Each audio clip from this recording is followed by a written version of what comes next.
The text seemed to be a log from an experiment of sorts. Although it was barely legible, I tried to grasp its meaning. Originally, it was Excavalian, primal beast of fortification, who forged a pact with Almarine Island. Although it's unclear why, Excavalian would eventually migrate to Dali, leaving Konohana Sakuya to take its place on Almarine. That was all I could make out of the texts. With this new information, I needed to re-examine the facts. First, the stage. Almarine Island, home to Seed Hollow and its citizens, once protected by Excavalian. Next, a curious switch. Konohana Sakuya takes its place as the island's pact-bound primal. Now, our present mysteries. A crystal shard replete with Excavalian's aura. On Graminu's altar beneath the castle, the ominous forms. And finally, Konohana Sakuya's curious reappearance. Think, Rosetta. Was the shard left behind by Excavalian? Did it serve a purpose in protecting the island? It was possible that Avia's invasion of Seed Hollow destroyed this mechanism, causing the Primal to reveal herself in defense. Now that I think about it, the ghost rumors started to pop up only after that crystal beneath the castle was destroyed. So, it was all connected. There's no time to explain, but more ominous forms will appear if we don't repair this island's defense system. Where could we find another fortifying crystal? How about Dolly? That's where Excavalian lives now, right? Maybe it's got a spare lying around. Indeed. If we were to find a solution to our problems, it would be buried beneath those churning sands. If I'm not mistaken, we should come across a guardian crystal not too far from here.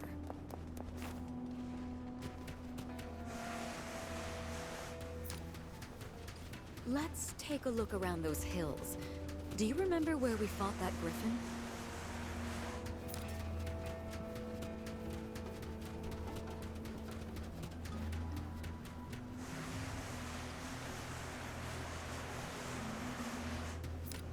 Oh, oops. Didn't mean to wake you. Mind letting us pass through? Get back! Know your place! Not quite the crystal we're looking for.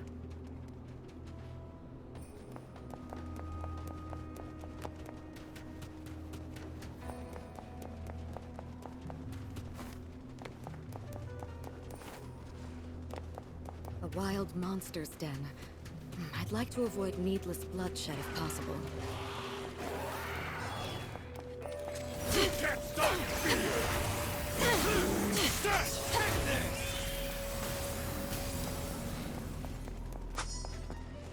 Duh, that ain't it.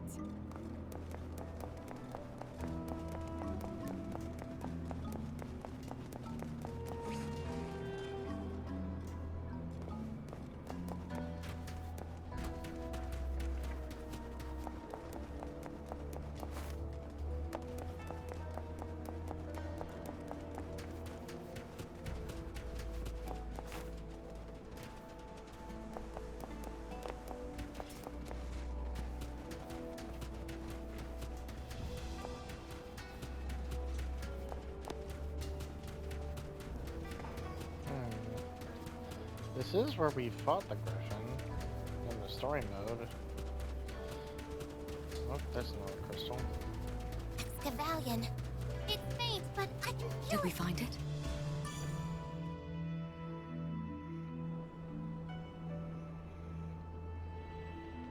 Ah! A cobra! It must have been waiting right. It seems words won't work here. Get ready, everyone. Careful. Don't let it strike you with venom. Unfurl your blossom!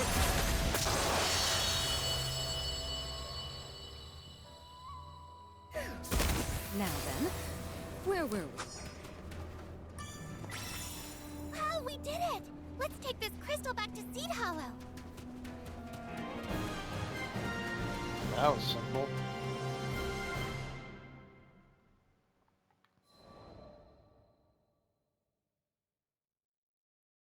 Shortly after securing a crystal from Dolly, we returned to Seed Hollow Castle. We installed the new crystal beneath the castle, causing a pale green light to illuminate the area. It was the familiar aura of hallowed ground, sure to repel any lingering ominous forms. It's too bad we couldn't meet her. Konohana Sakuya. The mystery had been solved on nearly all fronts. I'd be lying if I said I was completely satisfied, however. After all was said and done, I still didn't get the opportunity to clear the air with her.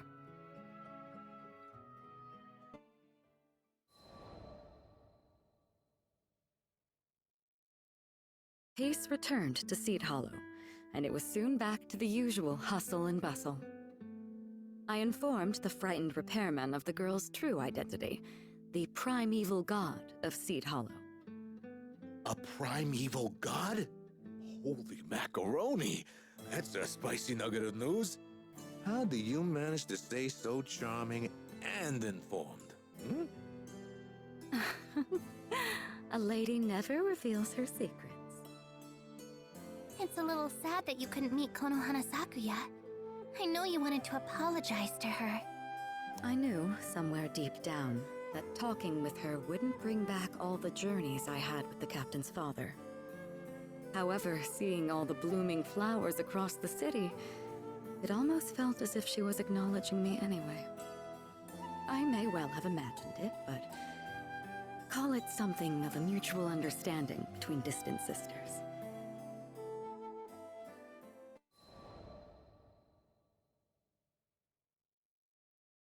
After the vibrant patchwork of spring began to spread throughout Seed Hollow, I made a habit of taking a daily stroll around the city. On one of my walks, I had mindlessly put the crystal fragment in my dress. After arriving at a particularly sunny spot, I took it out to admire it. Something about it was different today. Instead of my usual reflection, if not only for a brief second, I saw a smile that wasn't my own. A girl in a flower crown. Our eyes met for a second before, pop! A single rose had materialized at my feet. When I looked back into the fragment, she was nowhere to be seen. Although I can't prove it, I know that she was here, listening to me. So I whispered, "Beautiful. This city has blossomed under your care, all while blooming in your own right. You deserve to be here."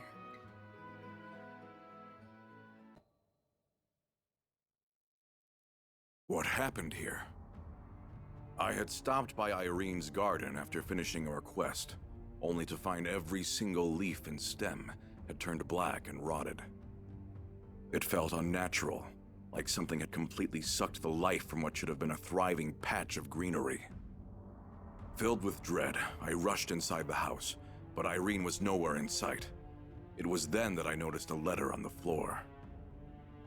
To the blasphemer who betrayed Avia, you should know that Lady Lilith wished to bathe the skies in destruction. Have you not yet realized that clinging to life is folly? That living is a sacrilege to all we preach? You have two choices before you.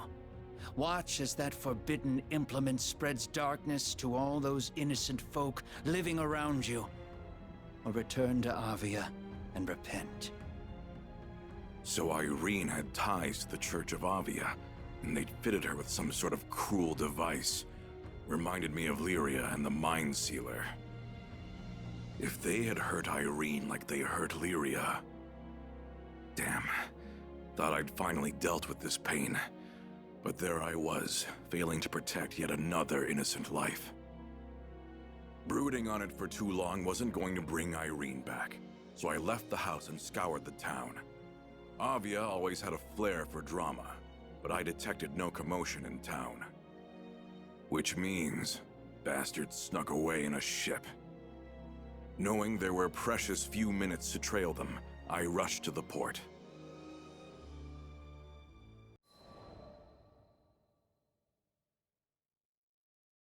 The captain, who saw me rushing to the port, joined me in the chase. Sierra Carte, who was always in the right place at the right time, heard a rumor about an Aviath battleship sighting. We took after them immediately, driving the Grand Cipher as hard as we could to close the distance. Found you. After we crested a cloud bank, their ship came into view. In a contest of speed, a mere battleship was no match for the Grand Cipher. We soon pulled alongside our quarry and boarded their vessel. I assume you're the draft that's been stalking our new shaman? Let Irene go. I'm afraid that's out of the question. The tension in the air grew palpable. That device she wears incinerates life. For now, the dark flame only affects plants. But with a little more time, the shaman will consume all life in Zega Grande. Lady Lilith will have her salvation, one way or another. You call that salvation? Maybe these fools didn't understand Lilith's true goals. Or maybe they were just bending the truth to satisfy their own cruel desires. Regardless, they were hazards that needed to be taken care of. She shows remarkable compatibility with the dark flame. We will use her to fulfill Lady Lilith's wishes once and for all. At the expense of Irene and this skydom? Not on my watch. It's time someone put your schemes to rest. Grinoth, did you hear that? We've got work to do.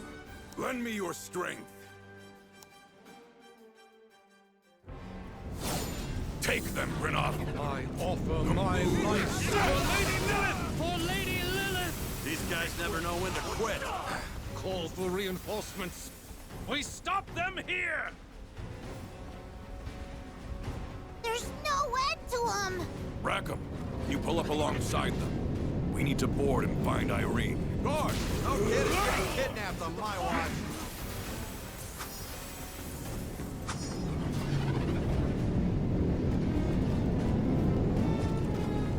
The river's right!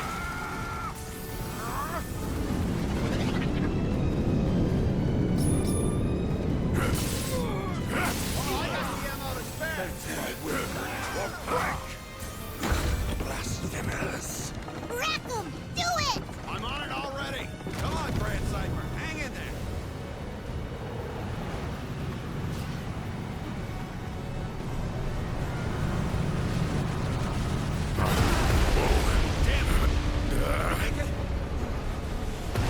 Thanks for the ride.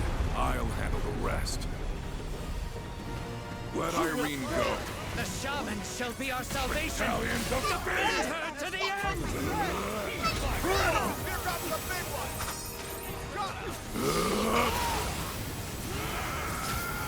Violent Power. Awesome, big guy! Careful, more are coming. It's too late to beg for mercy now, outsiders! Our salvation will be as Lady Lilith foretold. You even know what Irene wishes for? I'm so sorry, Lady Lilith. Accursed outsiders! Basaraga, did you come for me? You're safe now. Let's get you home.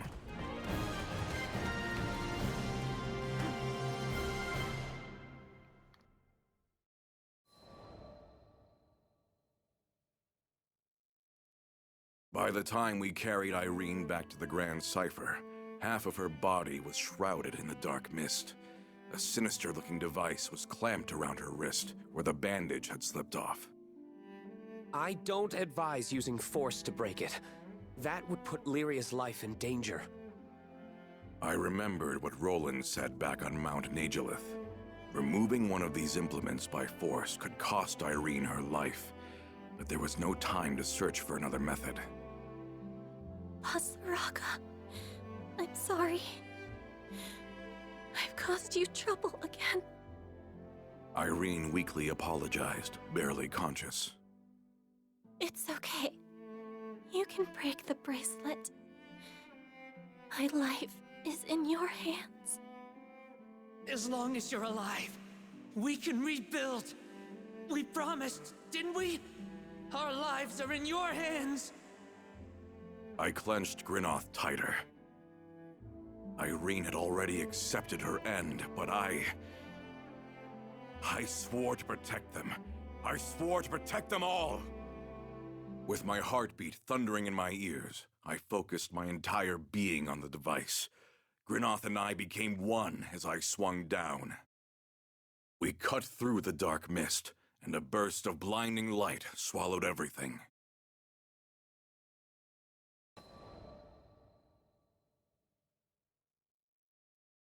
After some time had passed, I stopped by Irene's home while out on a request. Well, well.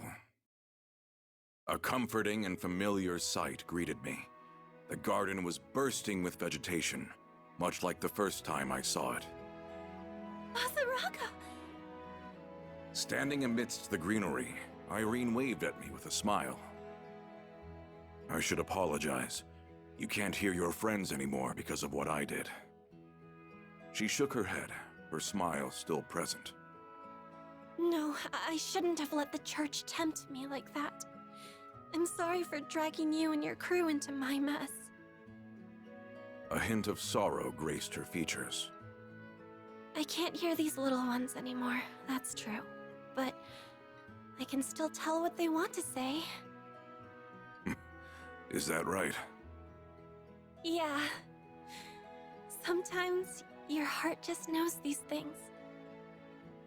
She turned to look up at the sky, a few tears sliding past her smile. Like how I knew to reach out to you, even if I thought you were the Reaper.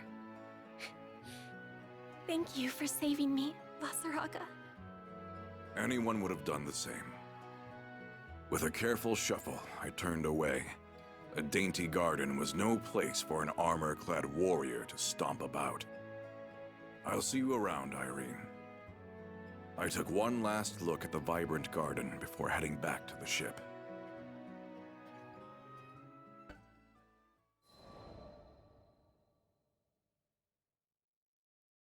The morning had barely begun when Zeta came barreling over with a package addressed to me.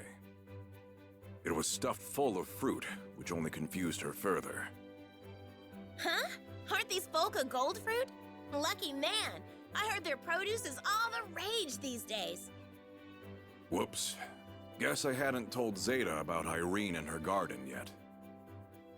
Looks like the pantry is full. Help me carry these back to my room. Sure, but this is kind of a lot for a midnight snack.